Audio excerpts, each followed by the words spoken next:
Are dupes legal? Are they ethical? I'm going to tell you my very serious thoughts on this huge trend in the fragrance industry right now.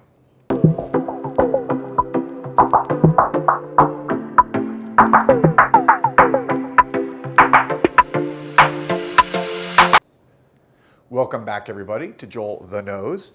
And I'm going to do a little bit longer video today. I've been doing some shorts lately talking about dupes, dupe houses, dupe fragrances. They are everywhere. They have completely taken over in the last couple of years as the major trend in the fragrance and perfume world. All you have to do is go to TikTok, where it really has exploded with the younger influencers that are in their late teens, early 20s, getting paid big money by these dupe houses, a lot of them from overseas, the Middle East, Dubai. And so, there's a big question here as far as, are they right? Are they good? What's the situation? First of all, let me say this.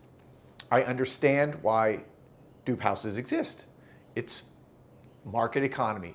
You have a lot of fragrances, either high-end designer or prestige, or niche fragrances, which I like to, of course, review. And for most people, I understand those prices, $200, $300, $400, $500, way too much for the common person. So you have these dupe houses come in and make things for a lot of times 10% of the cost of a really popular niche fragrance, like say Baccarat Rouge, which is $400 or $500, and people are selling it for $40 or $50 at a dupe house. Now, we all know how they do it, or if you don't know how they do it, it's simple technology that's been around actually for 40 or 50 years from the oil and gas industry, called gas chromatography. It's a machine that essentially reverse engineers the juice, the perfume. Once it's released, the minute it comes out into the marketplace, within a day or two, the dupe houses are buying the bottles, putting them through the machines, and they know within essentially 99% accuracy what is in that perfume, and they can now recreate it and make it and sell it with much cheaper materials and the perfume notes, the materials, the oils, and they can sell it for a lot cheaper. And this trend has taken off. And the reality is, a lot of it is because of the influencers. Dupe houses have been around forever. Think about Club de Nuit, Intense Man. Ever since Creed Aventus was so popular, you've had a big trend going on. But in the last couple of years, it's just escalated. And it is because this kind of Gen Z influencer world that has, again, taken off through TikTok, where these people are getting paid a lot of money. I know firsthand from talking to some of these Gen Z influencers, they're getting paid $8,000, $9,000, $15,000 for a 30-second TikTok video where they're basically pushing one of these brands. So there's big money out there, so it's understandable why people are doing it. It's understandable why in today's world, everything is so expensive, why people are buying them. But this is my take, and this is where I'll cut to the chase. I think, although technically they are legal, because in most countries, including the US and Europe, you cannot really patent or trademark the scent of a perfume. You can trademark the logo, the branding, the name, things like that. But the scent, and even though I'm an attorney, I'm not a patent attorney, I've talked to them about this. And while some attorneys think you could possibly do it, it's not worth it, because when you do a patent, you actually have to release the exact chemical formula. And so therefore it would be made public. Okay, so it's like a catch-22. These companies, in order to protect their perfumes that they've made, would have to actually release everything. And then there's also a question of whether a scent is unique. There's all these factors that go into it. It has to be unique, it has to be artistic in a way, and therefore it's questionable legally whether it can be done. But this is my point. Is it ethical? And this is where I think dupe houses and what they're doing is not ethical. It may be legal, but it's not ethical. So what decision do you want to make? This is true in anything in life, right? You may do something that's unethical, cheat on a test that you don't get caught. Okay, if you don't get caught, there's no ramifications, but is it ethical? And I think what they're doing is cheating. I think what they're doing by reverse engineering through technology something that was created by a perfumer who's most likely trained for years, spent a lot of money in their education for their perfume training at perfumery schools. Okay, excuse me, has done all that And then on top of it, they are working probably for, one of the companies, Givaudan or from a niche or wherever it may be. They're working at a company that's generating fragrances for these different brands. And then you have the brands that are actually commissioning these companies. They spend a lot of time, effort into creating a fragrance. A lot of times it takes well over a year. I personally have made my own fragrances, and some of them have taken over a year, year and a half for me to take from concept to actual where I wanted to release it. And so I understand, and this is just me, little tiny me. If you're a big company and you're paying perfumers and you're paying marketing people and you're paying for a lot of times very expensive materials, not all the time. Some houses use more expensive materials, more rare materials in their fragrances, so it costs more money. But what they're doing is these dupe houses are essentially hijacking the years of effort that has gone into a fragrance that then becomes wildly popular. We know a lot of fragrances don't necessarily become wildly popular.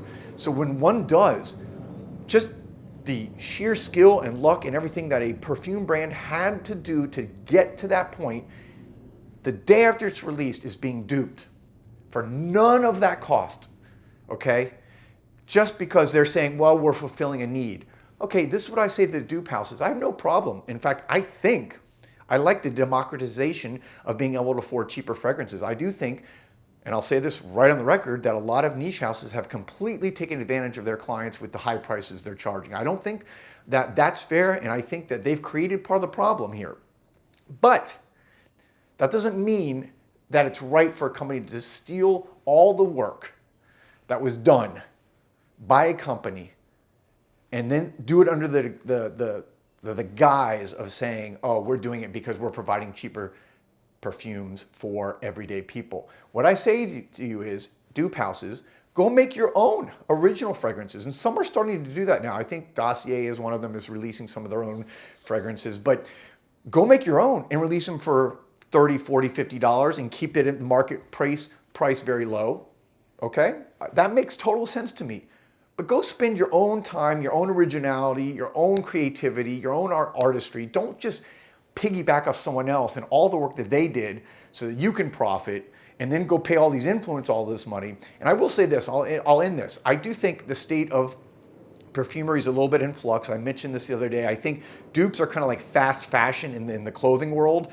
It's come on big in the last 5-10 years, and where these cheap clothings are just coming out constantly rather than seasonally, and so you're flooding the market and people just sort of coming, going, taking clothes. I think that's happening with dupes. So I think it is upending the market a little bit, but I do think, from being around niche perfume fans enough and being at Osme Perfumery and talking to people, the people who are buying niche fragrances typically are not buying dupes.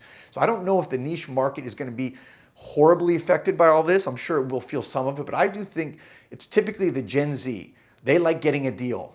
And you can read all the statistics on this. They like getting a deal. They like seeing an influencer talk about something and say, hey, you can get this $90 designer fragrance for $40. And that one savings to them is like almost like a game. But I do think, as you see, as those people get older, like anything in life, you see that in a lot of different fashion fields. Once they get older, maybe they start working, maybe they have a little bit more money. I think they're going to want to start to have the original, whether it be a designer or a niche. And they're not going to have just a bunch of cheap knockoffs sitting there because they're in their 20s and that's what they can afford right now. So I do think you're going to see a lot of these people graduate, and I've already seen it. I've seen it when I'm at Osme on a Saturday for hours spending time. I see these young kids come in who first saw all these dupes on TikTok, and now they're coming in to smell the originals and buy the originals, and they're saving up their money. So again, that's just, my 2 cents. May not work out that way. Maybe, the whole industry is just going to be turned upside down. But I think at the end of the day, people need to look at it and say, is it ethical? Yes, it's legal, but dupe houses, I don't think it's ethical. And I would not want my work stolen, whether I was a musician, a perfumer, or whatever. And perfumers are a little bit screwed because of how the trademark laws are set up not to protect them where they protect other forms of art. And I just think exploiting that is not necessarily the right thing to do. My 2 cents. What are your thoughts? This is going to be a topic that I understand all sides, and it is passionate, and it is a little bit controversial, but it is here to stay, and it is a big part of the market. I think it's something that everyone needs to talk about and figure out, okay, how can we change it? And maybe the laws need to change. Maybe the trademark laws need to change to give the perfume companies more protection. It's going to be interesting to see what happens as this all develops. But there you go, my 2 cents. I'll be back soon with another video, guys. Thanks for watching. Please hit the bell, subscribe if you're not subscribing already for more of this type of content. And remember, don't be a wimp, spray like a pimp. You know the rule. Don't be a wimp, spray like a pimp.